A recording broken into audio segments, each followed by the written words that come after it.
It all starts with belief. Belief is that ladder thrown down to you that provides just enough assistance for you to climb out of one reality and reach up into the next. Without belief, rules don't change, walls stay up, stories merely repeat. And actually, I'd state it's not that believing ensures some incredible evolution. No, of course not. Nothing in life is guaranteed. But to not believe is to ensure that you will stay the same. So where? Where are these little pockets of belief? These little spaces that arm us with the tools not to solve everything, but to lift our heads up and solve the current thing. They give just enough strength to see what was unseen moments before. So how can I find these? How can I believe? The other day, I was with some friends. We just finished doing some hiking in Sedona, and we're all sitting around a table, and the topic of belief came up. And, we're all kind of passing it back and forth in different contexts, talking about our life inflection points.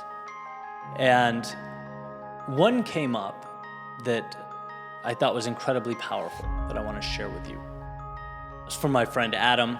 I got his thumbs up to pass it along. So I'm going to give a Cliff Notes version, but my hope is very soon you'll hear the full version from him, because I certainly don't do it justice. Essentially, he said he could pinpoint the exact moment his life changed. When a new reality reemerged, when he could draw a line, point to the other side and say, look, that is no longer me. And he shared this story about being a kid in, I believe, San Diego, and watching a boat go by. And as any kid would do, got excited, pointed at the boat, said how much he liked it, and someone in his family who was with him said, essentially, that's great, honey, but those types of things are not for us. Essentially implying that, he'll never have a boat. It was a message not out of anger or malice, but said out of love. Because we want to protect the ones we love, naturally. Right? We are inclined to have them aim low and stay safe rather than aim high and fail spectacularly. Again, that's instinct, and it's something not some of us, but all of us need to unlearn. Right? So years and years go by.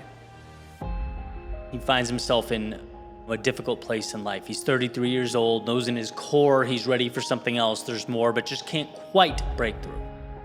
He envisions going back, having a conversation with that younger version of himself. See, that kid, that younger version of him had the whole world in the palm of his hand. That kid could do anything. That kid, if he really wanted a boat, could certainly find a way to make that happen, right? But somewhere along the way, it got plugged into his subconscious mind that reality means less.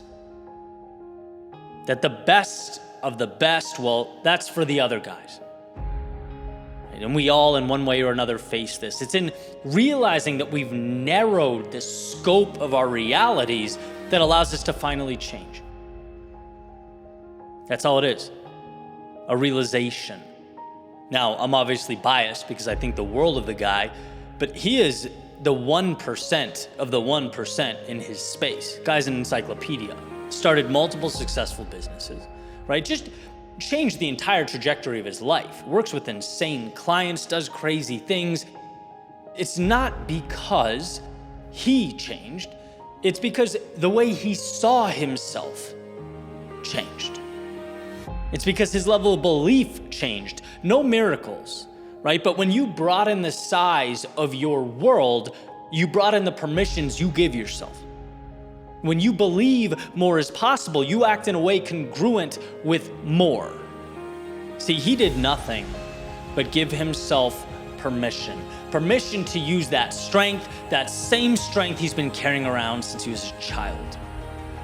There's a saying that a fish has no idea it's in water because water is all that fish has ever known. Change requires stepping out of the stream and looking back at it with a new pair of eyes.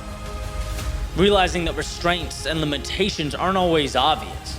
They're not always malicious. Sometimes they're the things we've accepted without a second thought. The ideas we've taken in and the stories we've adopted. What's required is that you look around and ask why. Why have I stopped here? Why have I put a wall around my life? See, those boats going by are owned by people who deem themselves worthy of owning a boat. Those in incredible physical shape are the same people who said, I am that, I just need to start living like it. Those who do what they love are people who stopped going through the motions, looked around and said, I can create a reality congruent with who I am and what I love. I can find that intersection of what I enjoy and what adds value to the world. I can do that. And see, nothing happens without that initial belief. I didn't think I could build something on my own until I was literally 26 years of age. I just went around doing what I was supposed to do with my head down, right? I didn't think I could 10, 20x my income. No, that's for somebody else. I just walked around telling myself I don't care about money, right? I adopted so many limitations that unlearning them has been a second job. But if you teach yourself to ask why, you become invincible. The things you don't like can be changed. The people who don't elevate you can be left behind. The labels and narratives of yesterday can be forgotten. So long as you believe you are worthy of leaving them in pursuit of something else. Something you've been ready for, destined to pursue since the day you were born. You don't need an answer book or special tools or anything from anyone. You need to believe that one, more exists, and two, you are worthy of it. That is the intersection where life truly begins.